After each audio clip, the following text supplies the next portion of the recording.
Hi. Jonathan Seligman here. In a bit, we're going to have a really good conversation with a truly wonderful guest, Kirsten Oberoi. And we talk about a lot of things, so I'm just going to consolidate it here. Kirsten is a music educator on the East Coast, forming the South Shore Children's Chorus over in the Boston area. But even after her day job, she really seeks and learns and tries to understand and focuses and have conversations on student-focused and student-centered learning, not in a theoretical fashion, but in practice. So we talk a lot about her journey as a music educator, her thoughts on music advocacy, and if not, cereal is a soup. You'll get it in a bit. So I guess I'll let her words speak. Without further ado, our talk. Welcome to Chaotic Harmony. My name is John. This is Crystal. We talk about the joys and the challenges of teaching music in the elementary school classroom. We share struggles, we brainstorm solutions. And we would love to have you join us. Welcome back to another episode of Chaotic Harmony. I have no clue when this episode is going to be released, thanks to the lovely element of nonlinear editing, but I am your host, Jonathan Seligman. Don't you judge me. I haven't even introduced you yet. So we are today joined by an amazing person. I think I say this a lot, amazing people.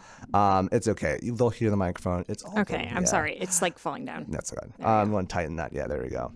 So while she's tightening the mic, I would like to introduce an amazing guest, Kirsten Oberoi. Oh, you're the worst. You are the actual worst. No, her name. Actually, how about you, from your own mouth? Who are our guests today? My name is Kirsten Oberoi, and I have known John for a very long time, and so he likes to make fun of the fact that people struggle with my name, and that's okay. It was more of a mutual element. So Kirsten and I have been friends. It's okay. I think I can bump her. Okay. You will be right. good. Be good. All right. I have been, as mentioned by Kirsten, I've been friends with her since she was a freshman in university. So that's like, 14 years, 13 years? Something like that. Something like that.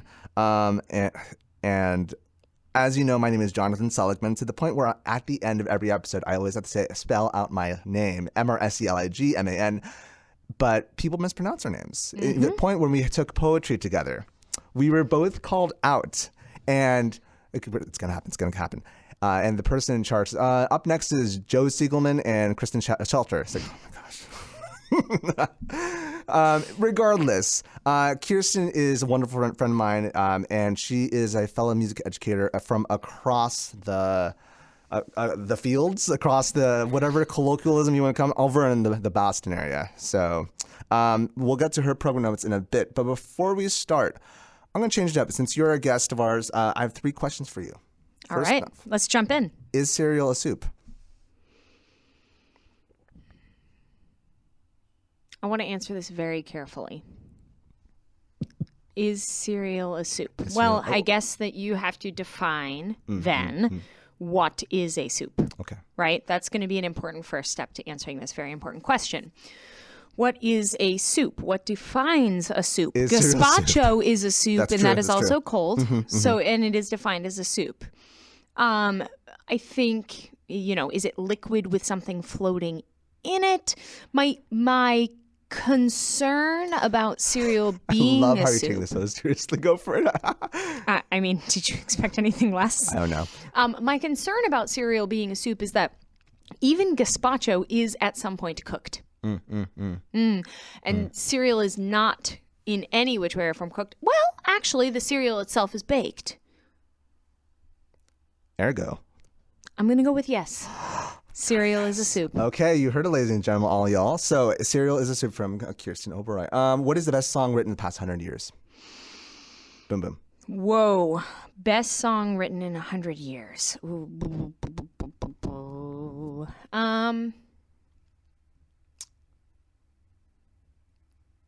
It would have to be something that really stood the test of time. Mm-hmm. Especially over 100 years. Yeah, especially over 100 years.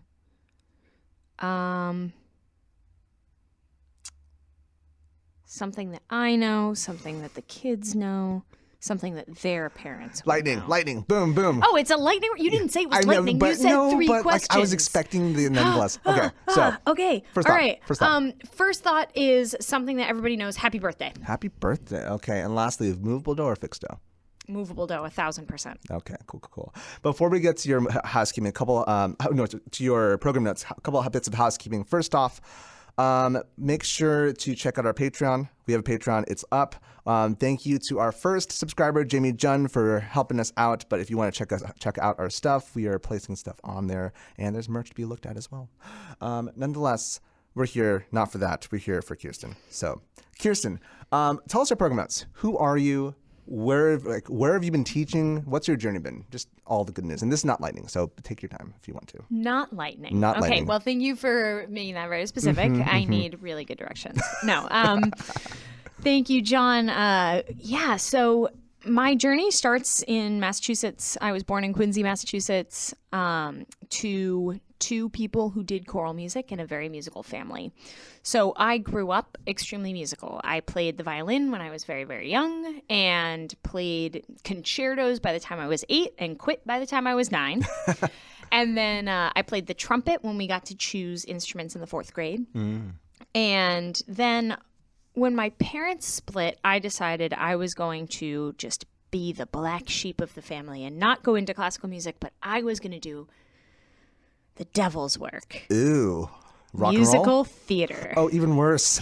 But I loved it. And Okay. I learned more. And I had a great community and a great teacher, Mrs. Spencer. And that was where I really learned, I felt good somewhere. And I was a pretty weird little middle schooler. I mean, in 6th grade, I got a perm and I wore matching sweatsuits, which is cool now, but wasn't cool when I was in the 6th grade. You say were, but...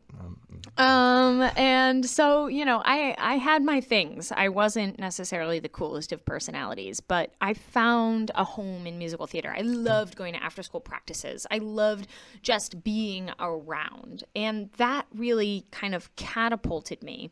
I actually didn't join chorus until 9th grade. Fascinating. Okay. I sung all the time, but I sung solos. I sung in musicals. I sung, I might have dabbled in it in 8th grade, but it was at my school. It was 12 of us singing Kelly Clarkson's Breakaway after school. Oh, man. It was great. But that was sort of my experience. And then when I hit 9th grade, I was like, all right, I guess I'll do this thing. Sure. And I got really into it because, again, I found that community and I was like, oh, I have friends and I really had a lot of fun.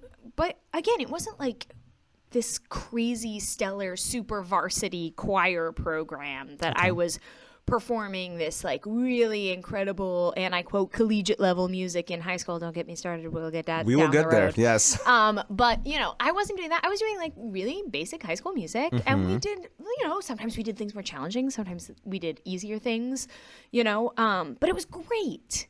And I had fun and I had something to do, and I was doing that, and I was doing some community theater stuff, and I was doing a job, and I just was always staying busy. And so when I graduated from high school, I did get into all-state chorus my junior and senior year. And I will never forget one really defining moment. And I think a lot of us have this. But the defining moment for me wasn't necessarily that, I went to all-state chorus and everyone was so good. Right? That wasn't what motivated me. What motivated me was this. We did Eric Whitaker's Luke's a Roomquay, my senior year. And the person who conducted, the woman, she stood in front and we all sang this chord. And I was a really good musician, but I didn't get it. I didn't get it at all. Yeah. It was, I was singing in a cloud and I thought I was right, but I had no idea, right? And this woman closed her eyes, listened to the cloud sound, stopped everyone and said, no, soprano twos, it's ooh. And I went, what witchery is that? How does this woman close her eyes and without looking at any music just understand this sound that is so far beyond anything I've ever heard? Yeah. And that sort of catapulted me into maybe there's more to this chorus thing. But I graduated high school and I was like, I'm going to go. I'm not going to major in music education because the last thing I'm going to be is a public school music educator. I am going to just get a Bachelor of Music, and I am going to conduct pits of musical theater on national tour, and I'm going to see the country. And my 18-year-old self was like, sweet, I'm in. And then I got to where we met at Point Loma Nazarene University, And I walked into my first day of chorus at Point Loma Singers. And I was hooked.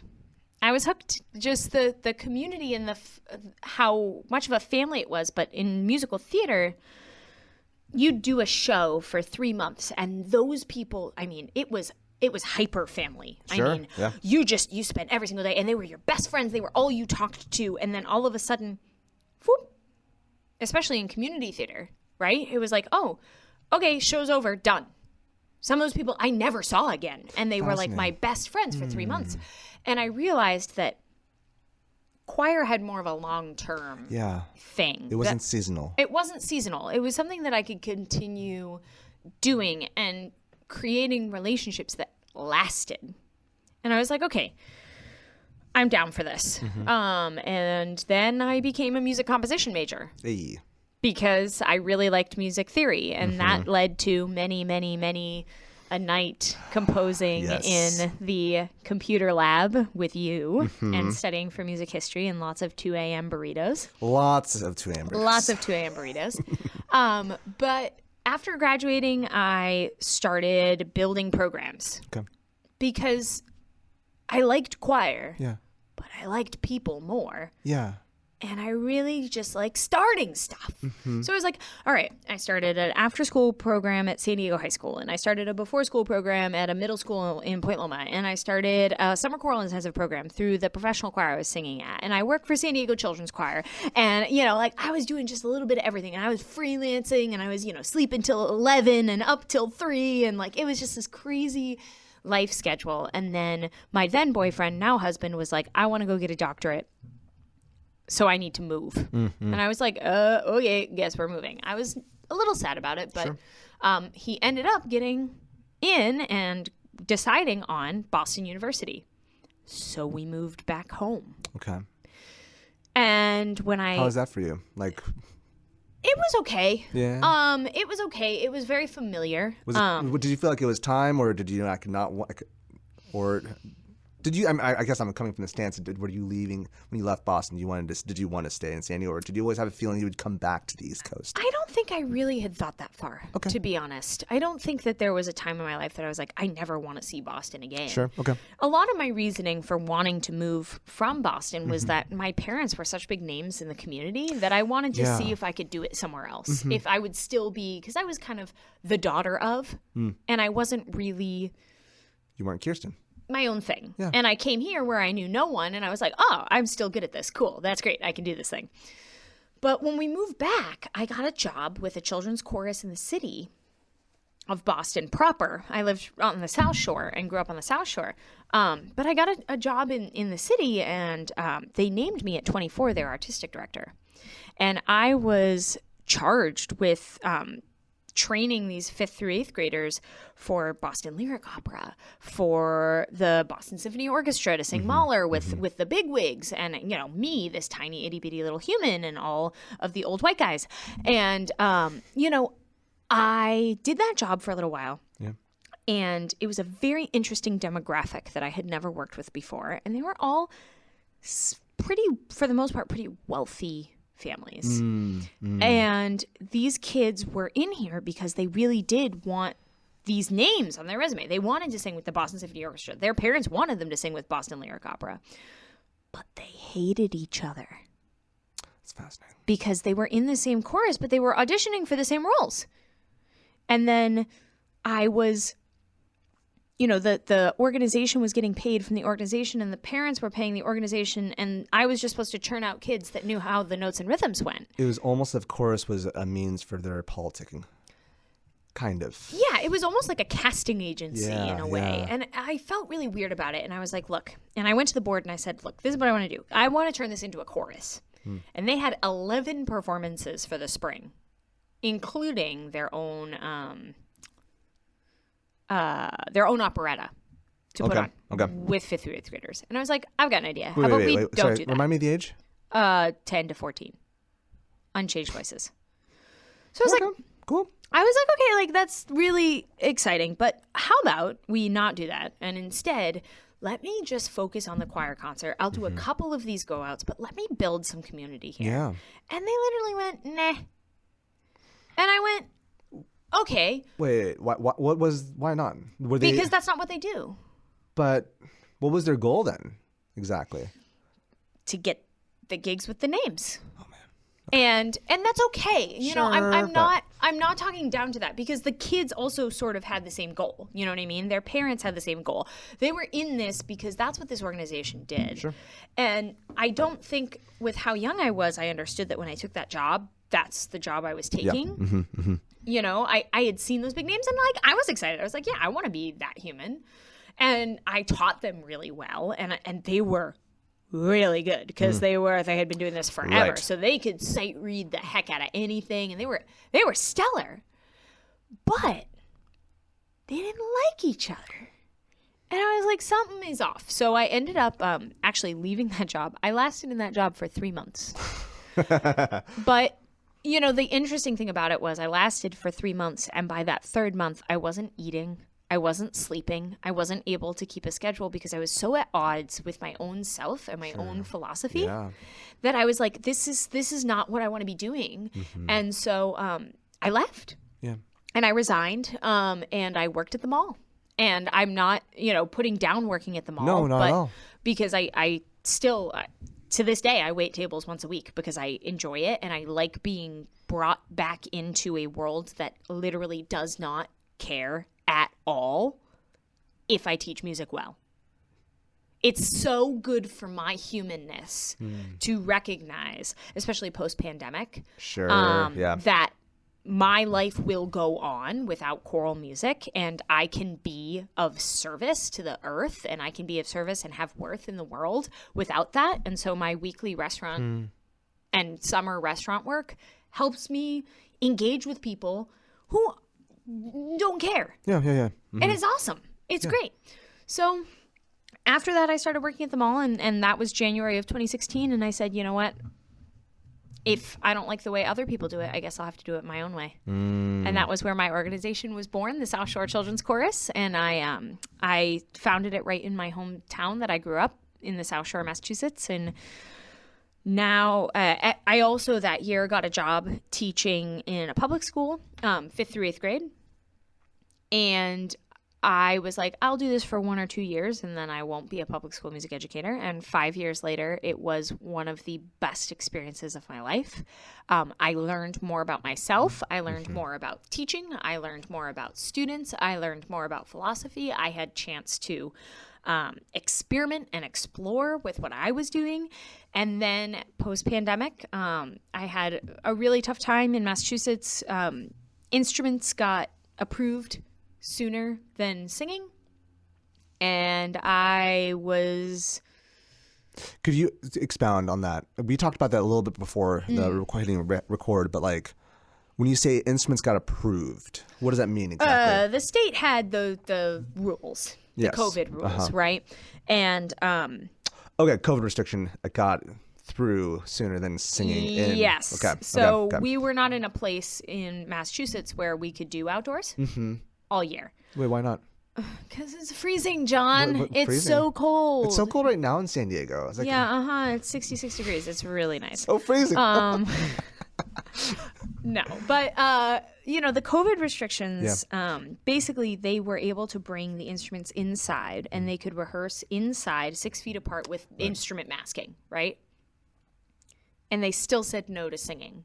And this was in February, so it was the dead of winter. Sure, yeah. And I had already been teaching inside not singing chorus for months. Yeah.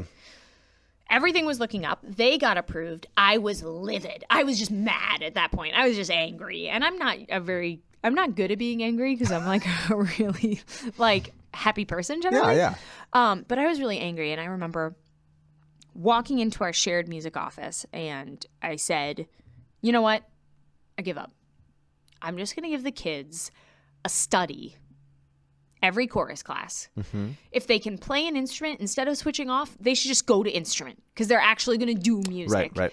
And I'm just going to give the other kids a study, and I'll help them with their homework if they need it. They can bring their computers. That's all. That's it. I can't do anything if I can't teach them music. And a colleague looked at me after I said that very emphatic, dramatic thing, I'm sure with lots of hand throwing. You know. And my colleague looked at me and said, I just really don't think that's true.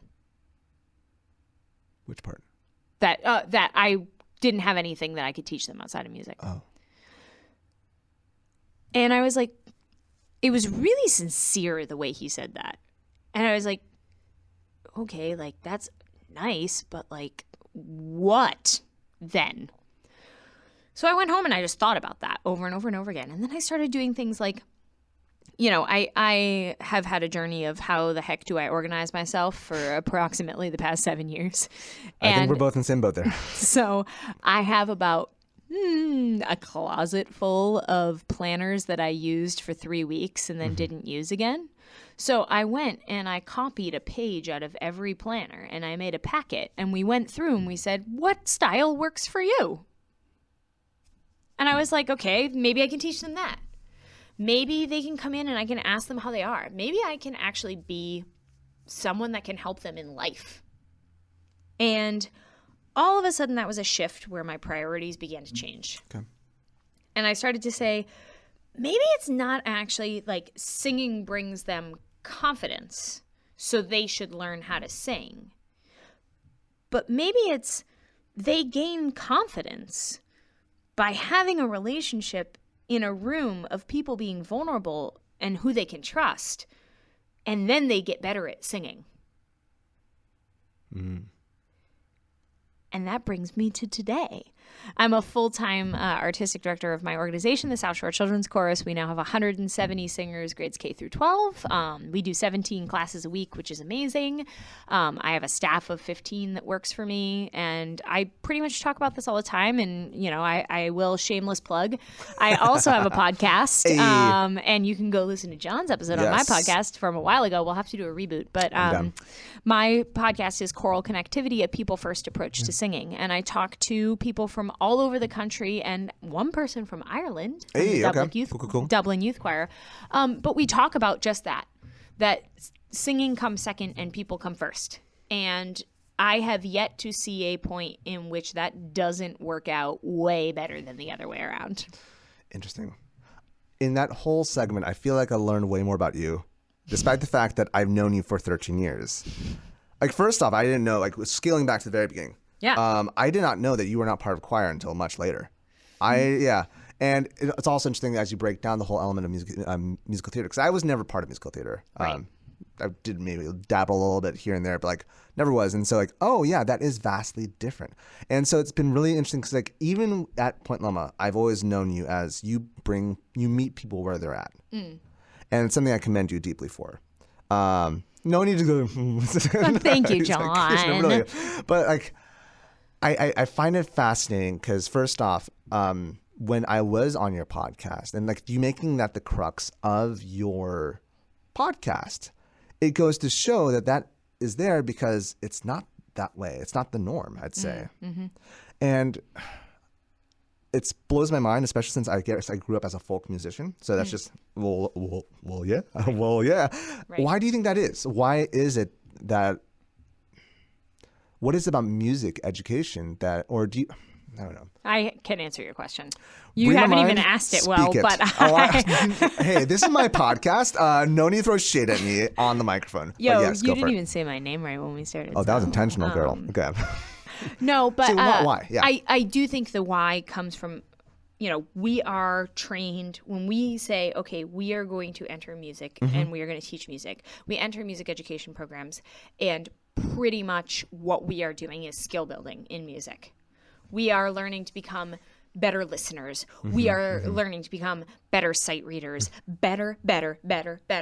So that way we can go in and have the musical skills to be able to, I mean, who said this on my podcast? Jace Saplan, who's wonderful at the University of Arizona. But they were talking to me about like we as conductors or leaders of a music ensemble, we are literally trained to listen for the wrong and then fix it.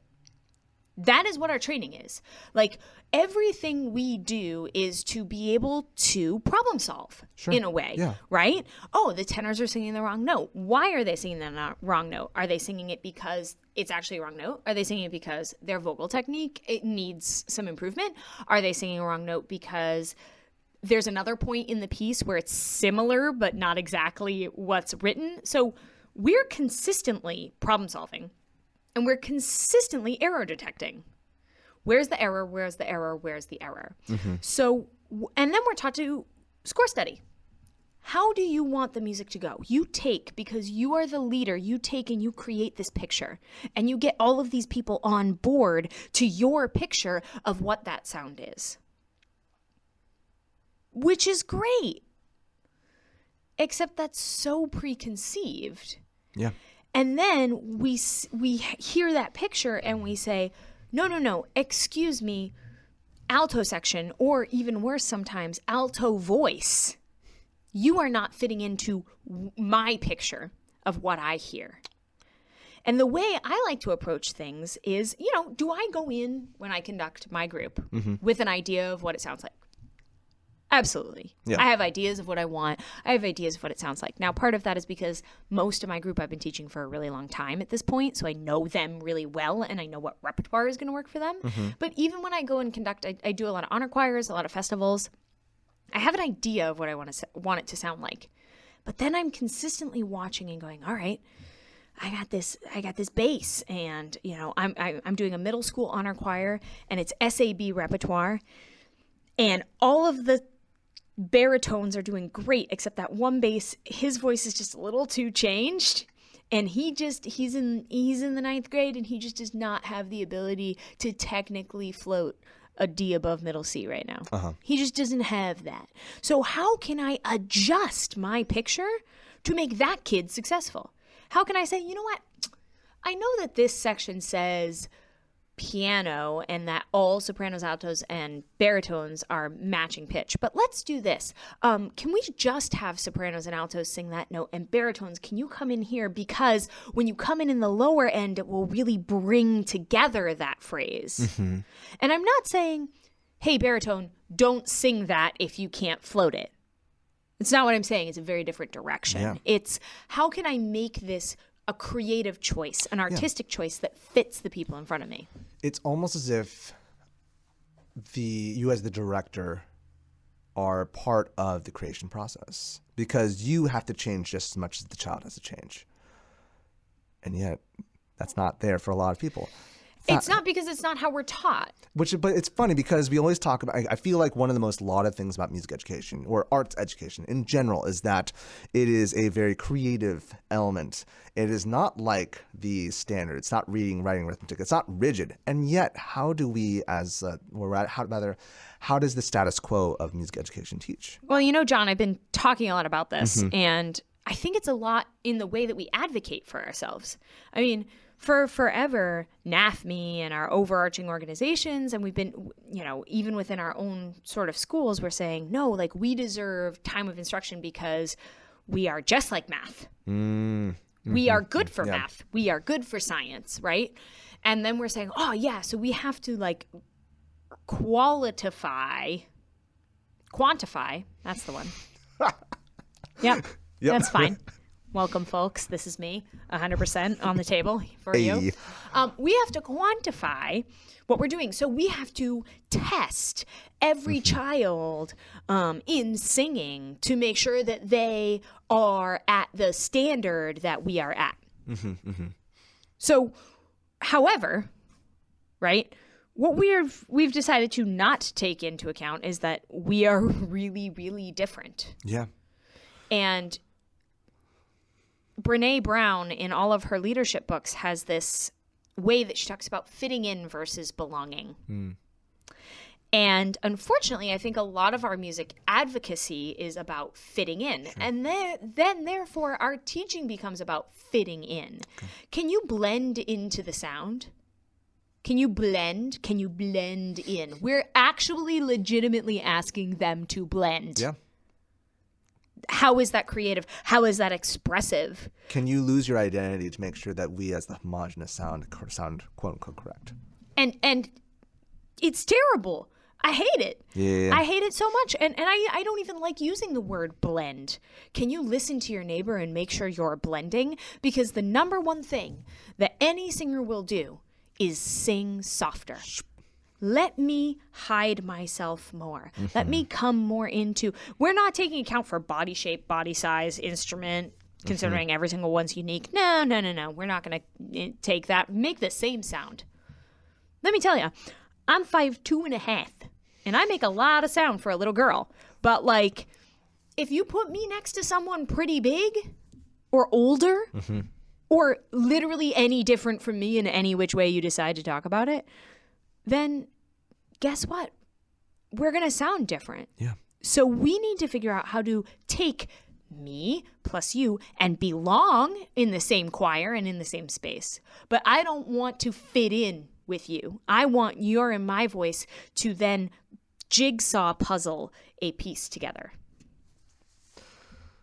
Two thoughts. Multiple thoughts, actually. Let's be real here. But like, as you're mentioning, the whole us trying to fit into the advocacy element. Yeah, I agree with you for sure. Part of me wonders, though, then, okay, how do we get these people that don't understand what we do to defend us? I'm talking about those who are not in the arts realm. Do we understand what we do? That's a great question. Do we know how to speak our value?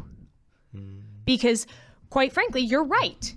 You are absolutely right. For those who are speaking for us, they have no idea what to say when they speak about our unique value. But do we? We need to spend time creating what we're going to say about our value. Yeah. Sorry. No, you don't need to apologize. No, you are full on correct. And I think about so many people also. I think about some of our friends as well who are great, musical directors, but like they did what was done before. And so their form of advocacy has always been, this is how it's been. I feel like it's been one of the most, the bulwarks of a lot of creative elements. Oh, that's just how it's been done. But like, why don't we rethink our advocacy? Okay. Then another question is, do you think that it is more likely that the general ed will adopt our perception of creating belongingness as a form of qualifying? What'd you say? Quantifying, like assessing, essentially. Do you think our form of assessment for the general ed will change first, or do you think our arts ed will just form its own means of assessment? Am I making sense? A little bit. Okay. I think I find I'm asking you, fortune teller, mind you. No, I happen to be the kind of person that if there is a way to forge a brand new path, I will be there with a machete. Sure, yeah. Like, that just tends to be my personality. Yeah. Like, I look around and I say, okay, like, that's not working, so why do it? Yeah. I take a lot of pride and love in that saying. That's like the definition of crazy is doing the same thing over and over again and expecting different results. I am not afraid of risk, and I am not afraid of trying something new. I am not afraid of something new that I try totally failing and falling on my butt. Why? Because I've done it 70,000 times. I created my own children's choir nonprofit organization having zero experience doing that thing. And I don't say that to lift myself up. I do it because it's part of my personality, right? And so I think for me, I don't really care what Gen Ed thinks. I hear a lot of the argument that, the teacher says, have fun on the way out the door. Okay, well, how many people are we actually going and saying, hey, you have a minute after school? I noticed you said that. When you say that, it makes me feel this. Or are we just complaining about it? And I'm not who was it? Arion Harley Emerson was on a podcast episode with me, and he used this phrase, and I'm going to steal it. Cave people complain about virtually everything. Okay. Love it. And I think sometimes we, as music and arts educators, complain a lot and don't do a lot about it. The best arts educators I see are the ones that are like making friends with people at their school. Yes. that are Yes. that are in the classroom and helping to create things. And I'm not saying go above and beyond your contract. I'm not saying go above and beyond your job. I'm saying instead of eating lunch in your classroom, go to the teacher's room. I'm saying when you have a student who's really challenging, go talk to their homeroom teacher. I'm saying when somebody says something like have fun to the kids on the way to your classroom and it bugs you, be an adult and go tell them it bugs you. And say why, and give them options of other things to say. Or when they come back to the classroom, say, what did you learn today?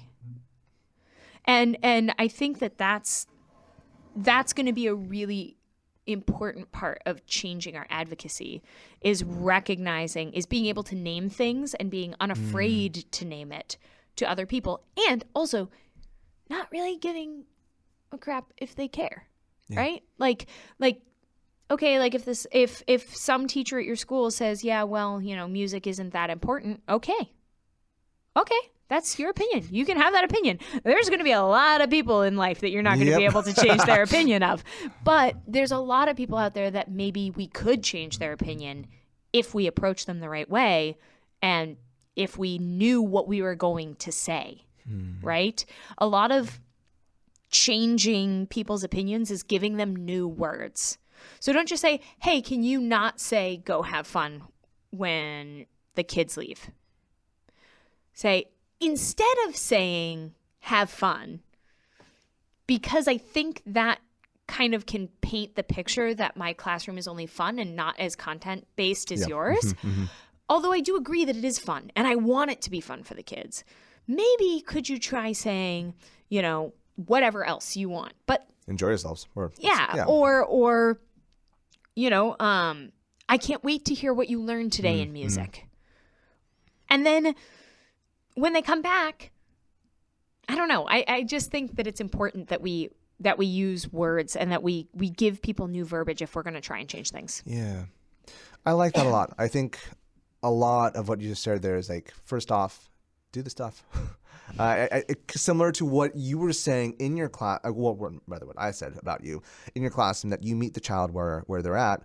Also, just meet the situation where they're at, like where it's at, because you're right. We can talk about how much inequity there is, but if we aren't willing to actually just think first and then do, who are we to complain? I think it's a really important part. I think, how many times do we hear, music teachers can be so siloed, they can be so lonely, they can be the only one on their campus. And yeah, that's absolutely true. But that's also a little bit of a choice. Yeah. I mean, I recognize my situation here at Casillas is I'm as one person is one thrown at me unjustly. I'm at a very privileged situation because the people I work with are great people, but also like I made a choice to be in the lounge. I made a choice to talk to people, to make those connections. Yeah, like I know some situations are difficult, but I think just that's been one of my biggest critique about music teachers. It's like we are like people in general are siloed, and like why don't we expand ourselves? We don't teach. Do you want to know why? Because we're siloed from the time we're in high school. Oh, the music room is their safe space. The music room is where we went. When I was in choir, I didn't talk to anybody. I didn't talk to anybody outside the choir room. Nope. That choir room was my safe space. That choir room was where I went. And I'm not bashing that. I think that's important. However, then I got to college. What did I do in college? I spent an obnoxious amount of hours with you in the basement composing, where we were just staring at computers together. Yeah. Right? And can you name a lot of friends from college that you had that weren't music majors? My freshman year, yes. My sophomore year, somewhat, and then it went downhill. Yes. The older we get, the more we get. And then all of a sudden, we get to adulthood, and I remember thinking to myself, I don't actually know anyone that isn't connected in some way to music. I know a couple of people that aren't music teachers, but they sing. They sing in a community chorus. They do something, blah, blah, blah. And it wasn't actually like basically until the pandemic I got my puppies. Aw. They're the best, and I love them. They're Chester and Charlie, and they're literally English cream golden retrievers, and they're much cuter than any other dog that lives on the planet. And I took them to puppy class. And Charlie was in a puppy class, and this other couple about my age was also in that puppy class, and they had a golden retriever puppy. And so we decided to take the golden retriever puppies on a play date. And for the first time in my adult life, I made friends, really good friends. They are my best friends now, 2.5 years, almost 3 years later. I made friends with people who didn't do music at all. It's a nurse and an online computer guy.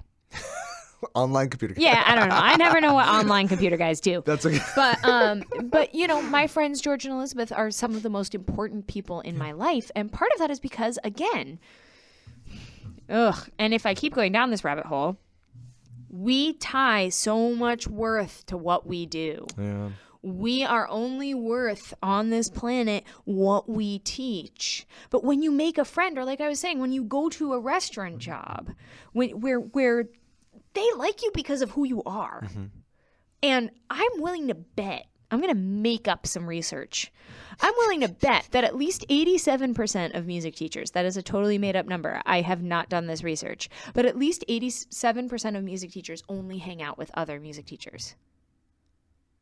And their worth is solely defined by what they do. Yeah. And unfortunately, that's not a great way to live. No, it's not. And I just sort of started finding this out 2 years ago in my 30s. But I have been so much happier having friends that, like, my best friends don't even come to my children's choir concerts. Because they just, like, they're not going to go to a children's choir concert because they don't really care. And that's okay. That doesn't mean that they don't think that my work is not worthwhile. It's just my work. You know, she's a nurse. I wouldn't, like, go to the hospital to see her nurse, right? Like, I wouldn't go, like, over my friend's shoulder and watch him internet and computer. You know what I mean? Like, that's not, like, in normal people, right? They don't really go into other people's jobs. Yeah. But we do. Yeah. We do all the time. We invest ourselves so heavily. And so I think that's part of the problem too. Interesting. That was a really long riff. I don't know where that came from, but I mean, it came from your brain, my dude. But but regardless, I think there's some truth there.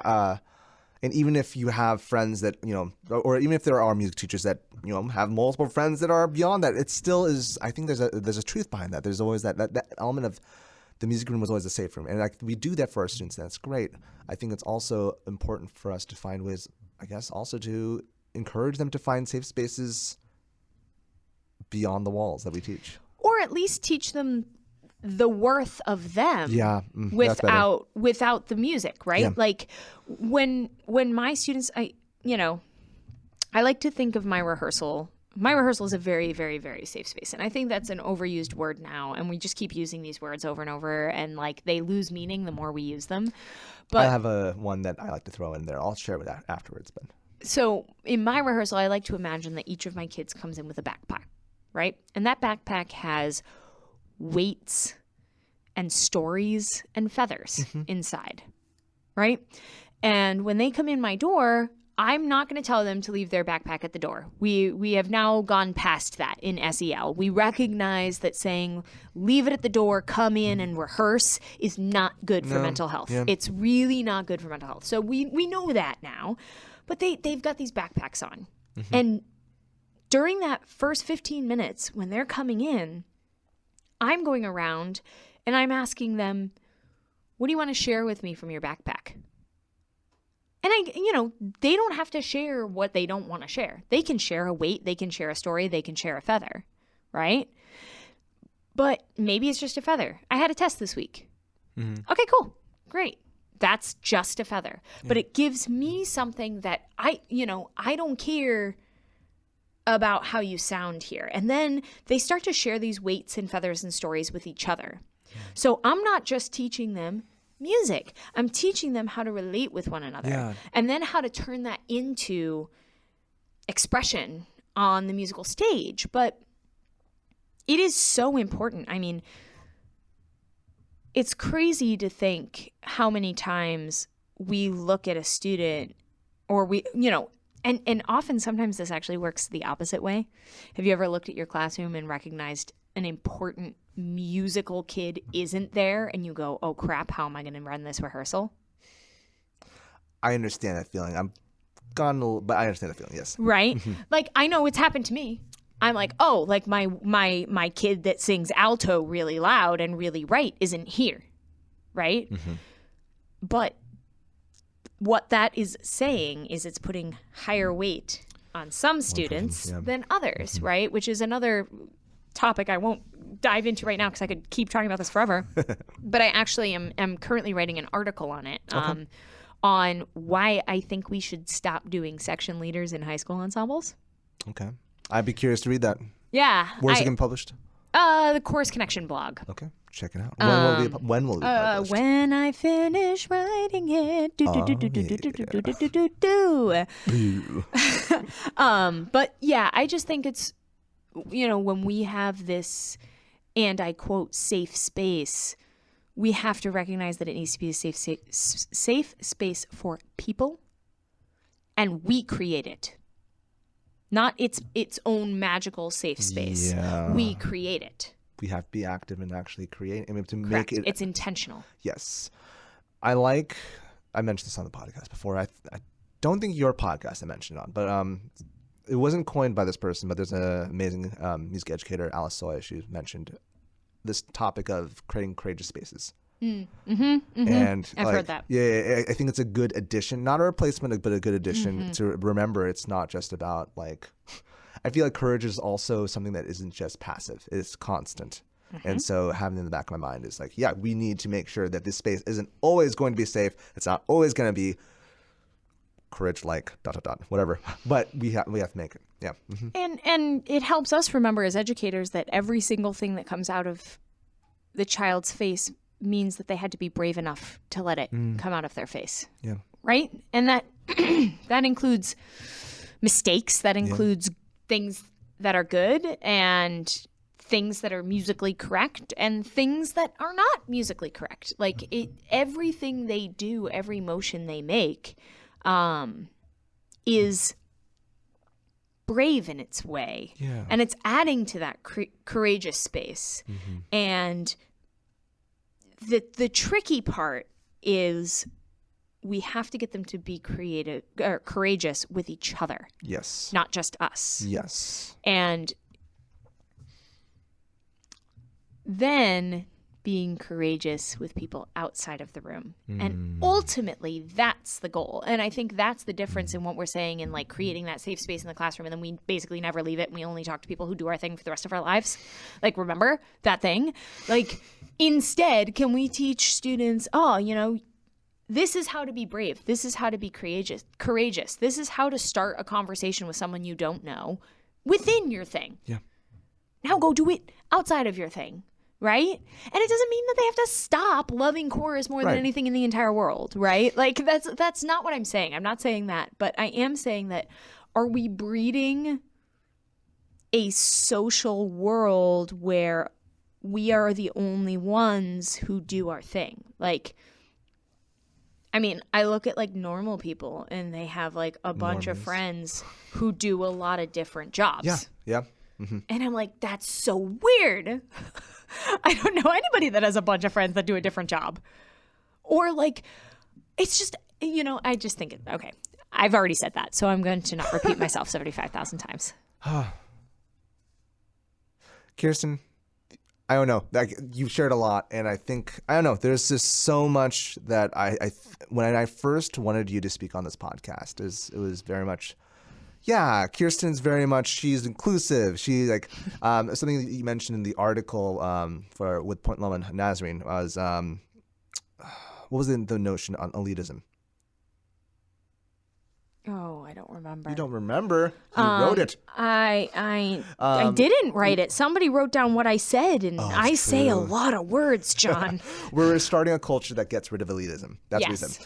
And so these are all elements like, yeah, Kirsten needs to be on this podcast. But as I converse with you more, it's like that is intentional, that is core, but there's a lot more on how you get there. And I'm so glad that we had this conversation. I'm so glad to have this conversation. Because obviously, I think this is a good place to put a pause. Yeah. But there's a lot more work, and I'd love to have you on this podcast again. Yeah, absolutely, anytime. And I think, just to, in the same way that safe space is a word that is just overused and now we don't know what it means, elitism's the same. Definitely. Again, I'm so grateful for that article, but I think sometimes when we wave the flag of we're getting rid of elitism, what we do is we have people pump the brakes because of the words we use, right? The words we use need to be so intentional. And yes, I don't want to be elitist, and I'm not elitist. I show up at my rehearsals, and like some of my teens are my great friends. And I know, like, we just connect so much, but it's because I'm not any better than them. Yeah. I'm not any better than them. Do I know more about skills in music? Yeah, probably. I've been doing it for longer. Exactly. Right? But that's because of my story and my experience. And each of them has a story, and each of them has an experience, and each of them wants to be seen. Every single human being wants to be seen. So can we just see them? See them for who they are. And that's where I'm going to leave it, I think. But it was so great to be on your podcast. You have to come on mine, and then I'll come on yours again, and we'll just go back and forth and just continue having conversations. It's going to be great. Hopefully next time we'll have Crystal as well, so we have like even bigger kind of flow. I am so down. Awesome. Well, we're going to continue after the break with Spiccato, but until then. I want to take a quick break and thank my husband, Bryan, who's been working behind the scenes producing these episodes every week on all of the platforms and on time. But you need to know that he is first a financial planner for Mission Trails Financial. Mission Trails Financial is a partner that seeks to guide clients in the journey to financial success. They believe that people need a financial advisor that aims to provide strategies for success. Mission Trails Financial helps people navigate investments, tax planning, and insurance. Imagine working with an advisor who isn't tied to specific brands. Mission Trails Financial has a fiduciary responsibility to act in the best interests of their clients by providing independent, objective advice. Their mission is to help clients accomplish their financial goals. As Joe Vitale once said, a goal should scare you a little and excite you a lot. Do yourself a favor and set up a time to chat with Mission Trails Financial. Visit www.missiontrailsfinancial.com or call 619-419-0238 to schedule a call. You'll be glad you did. We believe that leaning on professionals is how we get ahead. Check out the program notes for more information. Welcome back from the break. But before we continue, mild hard left turn. Thank you so much, everyone who's been part of this journey, who's been listening to this podcast for the past 40 No, not 40. Not that old. 4 years. And past 4 years, past 70. I don't know when it's published, but 78 plus episodes, whatever. Thank you so much. But would help us make sure that more people are listening to this and make sure that these lights, proverbial, today is proverbial because nothing's going to change with these lights. But don't judge me. Is to make sure that you leave a review. I appreciate all those who have, but does keep ensuring that more people are listening and watching this. Also, if you're watching on YouTube, I apologize for the video dying, but go like it nonetheless. And also make sure you subscribe to make sure, again, more people are watching this, whatnot. And if you have any questions, you can always email us at chaoticharmony at chaoticharmonyclassroom@gmail.com. That all said, rigmarole aside, we have our Spiccato. So today's Spiccato, I have a pool noodle. You know what they are. The things that you place inside pools, and they're noodle-ish and made of styrofoam. And well, Kirsten, for Spiccato, what we do is we take a random object and we see what can we do in the classroom with this pool noodle. What kind of activity or would you do with a pool noodle? What would I do with this pool noodle? What would I do with this pool noodle? What would I do with this pool noodle? Let's see. Obviously, maybe not this one. This one's kind of one's kind of broken, but it's seen fine. some years. All's well that ends well. I just had to look through it like as if I was 10. There's no video portion, so I need everyone to know that I was just a 10-year-old child to see if I could see through it. Indeed. And spoiler alert, I cannot see through it because it's broken. It's pretty, yeah. So am I supposed to like actually make music with it right now, or No, think of an activity? Think of activity. All right. So I'm thinking definitely like something rhythmic. And I would probably have them do some, like my initial thought is a steady beat activity.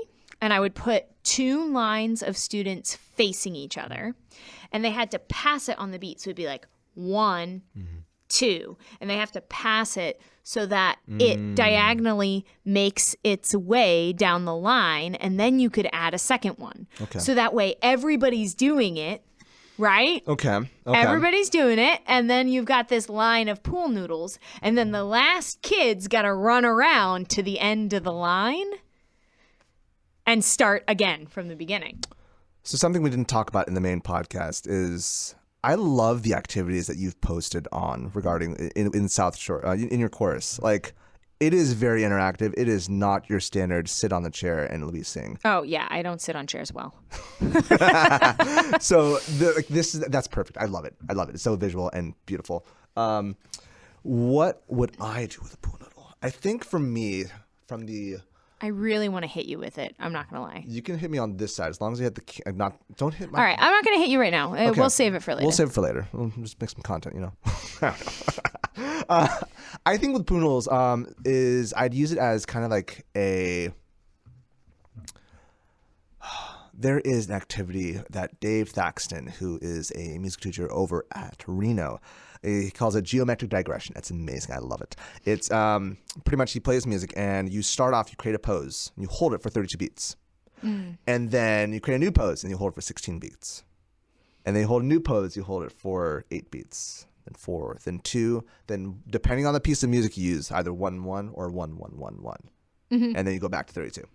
And just loop it. It's great and it looks amazing. I feel like you could add the extension with the pool noodles as long as they're posed, but you have to connect with someone else's pool noodle. Oh, there you go. So there's a little more spacing, whatnot, but also you have to think about it's the fact that these pool noodles are so light and flimsy. How are you going to be able to hold a structure while also using a light flimsy? I like that both of our ideas actually had the students connecting on either side of the pool noodle. I also feel like this could be a great, you could cut this up into, you could probably cut this into 4 sections. And if you have any students that maybe need more space or don't want to hold hands in a circle type ordeal, you could have 2 kids holding the pool noodle and connecting that way. Yeah. And that would give your students who maybe have sensory or trauma related around touching someone else, that would give them a way to stay in the circle and participate in the activity and the connectedness necessary of a lot of circle games from elementary music, and also could be a great tool for that. Well, there you go. You just got 1.5 options of Spiccato. I just thought of that. No, that's great. Because I know that can be weird. Yeah, we still are. We're post school closure, but we're not post COVID yet. It's like there are still people who are. And you never know what's in someone's story. Exactly. You know what I mean? Yeah. You never know why they. If they say I don't want to hold hands with that person, that's true. Yeah. Why are we forcing them? Because cooties are real. They are. Sorry, I was supposed to go the inverse, and then that joke just didn't land. Let's just do round of the week. Round of the week. Round of the week. All right. So I'm supposed to say my round, right? So yes, you brought us a round, Kirsten. What is this round? This round is from the Book of Rounds by October Project. Okay. They are a group that was a Sony signed pop group in the 90s, and then they wrote a book of rounds. And if you really want to hear their story, pop on over to my podcast. What's it called? Choral Connectivity, a people first approach to singing. And the episode, it's actually a 2-part episode. It's The Art of Collaboration, part 1 and part 2. Cool. And they talk a lot about their book of rounds, but it's a really accessible, the rounds themselves can be tricky and challenging, and they have arrangements of these rounds. They're just really, really beautiful. I would go check it out and check out those episodes to hear them talk about it, because it's really fascinating. But I'm going to be sharing their song Light, because I just think it's really beautiful. And I think the words are really gorgeous, but simple enough that students can infer and explore their own meaning without it being poetry saying, what does this mean? Sure. It's how do you interpret this and bring it into your story? I like that a lot. As someone who does suffer still with doing a lot more in that, like the former realm, I like that a lot. Yeah, absolutely. So, hit me up. What is it? All right. I'm not going to sing it in the original key because I don't feel like it. I'm going to sing it in the key that I want to sing it in. Sorry, friends. Light will move through broken places, soften the edges of empty spaces. You breathe in the feeling and move into the night, a moment embracing what time is erasing the light. Oh, that was lovely. It's also long. Yes, and I don't know if I'm going to be able to successfully do it, but let's try it. Do you want me to send it to you? Yeah, send it to me. Send it to me. Okay. There we go. Got it? Yeah. All right, let's do together first, and all right, then hold on to our bottoms. Sounds good. You like that key? Okay. Yeah. All right. 1, ready. Light will move. Sorry, what line are we looking at? Oh, I'm A. A. Letter A. That's where the. Oh, I see. Yeah. Sorry. You good. Okay. 1. Take 2. Ready. Light will move through broken places, soften the edges of empty spaces. You breathe in the feeling and move into the night, a moment embracing what time is erasing the light. All right, so where does the round cut? Light will move through broken places. Light will move. All right, let's see how we do. Actually, doing this is probably way easier. All right, let's try this out. All right, who's first, me or you? You first. Okay. I'm gonna follow you. All right, sounds good. Light will move through broken places, soften the edges of empty spaces. You breathe in the feeling and move into the night, a moment embracing what time is erasing the light, embracing what time is erasing the night. Crushed it. Honestly, it's so good. I love it.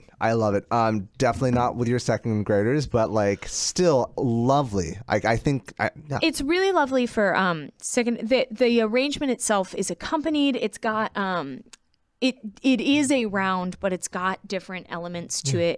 It opens with a homophonic section. So this book of rounds does that really nicely. Okay. So you know, we're all trying to build back our secondary choirs or even community choirs, you know? Yeah, definitely.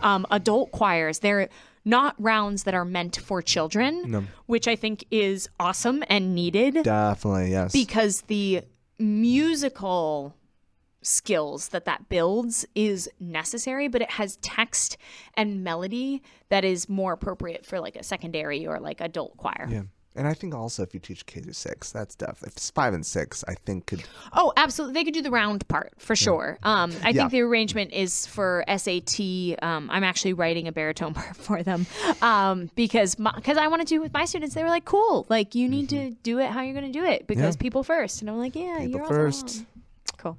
Kirsten, thank you so much. You're the best. Is there anything you would like to plug other than the podcast that you mentioned, which is called Choral Connectivity? What else? Choral Connectivity. I guess the only other thing that I would say is if you haven't read the book Teaching with Respect by Stephen, I don't know how to say his last name, I'm so sorry, Sieck. Okay. That's how it's spelled, at least. If you have not read that book, run, do not walk. Run, do not walk to Amazon and order it immediately and grab a highlighter and grab a pencil. I am actually currently on my second time through it. It is an amazing book that is totally people first, and I'm actually gonna purchase it for my entire artistic staff, and I'm currently writing a guide around it for guide questions for my artistic staff to bring us together in terms of mission and value and what we kind of want to bring to our students. But if you have not read that book, no one has paid me to say this. It is that good of a book. Like, just go run and read that book because it will change the way that you look at your classroom. Awesome. And if people want to reach out to you, where should they reach to you? They can find me on all the socials. Kirsten Oberoi, KirstenOberoi. Look, I'm like you. So you can definitely like friend me on Facebook, find me on Instagram, Choral Connectivity Podcast, Instagram, Choral Connectivity Facebook page, Facebook group. There's a gazillion ways. Just come find me on the interwebs. I'm down for it. Awesome. And you can find me at Mr. Seligman, MrSeligman, on all the socials, as you just stole my lines, but it's okay, different letters. And you can find us at CH Classroom on every social. We're still on Twitter. Like earlier on, we had that little scare, but we're still holding on. Hive is kind of dead, maybe. I don't know. You can tell me if it's still living. But you could also email us at chaoticharmonyclassroom@gmail.com. Kirsten, it's been an utmost pleasure. And it is so wonderful to chat with you, John, and, anytime. Get the pool. Hit me. No, see, this has to be private for your Patreon. If you go subscribe on Patreon, you will see me hit John with a pool noodle. All right. Okay. Okay. Bye. Bye. The Chaotic Harmony podcast is a joint project between Kirsten Pridmore and Jonathan Seligman. You can find us online at chaoticharmonyclassroom.com. You can email us at chaoticharmonyclassroom@gmail and let us know what you think. Give us feedback about what you would like to hear in future episodes. We're on all the socials. Find us on facebook.com/chaoticharmonyclassroom. You can find us on Twitter at @CHClassroom, Instagram at Chaotic Harmony Classroom, and you can even find our episodes on YouTube. Chaotic Harmony is the name of our channel. Special thanks to Bryan Pridmore for his help with production and equipment. www.pridmoria.com.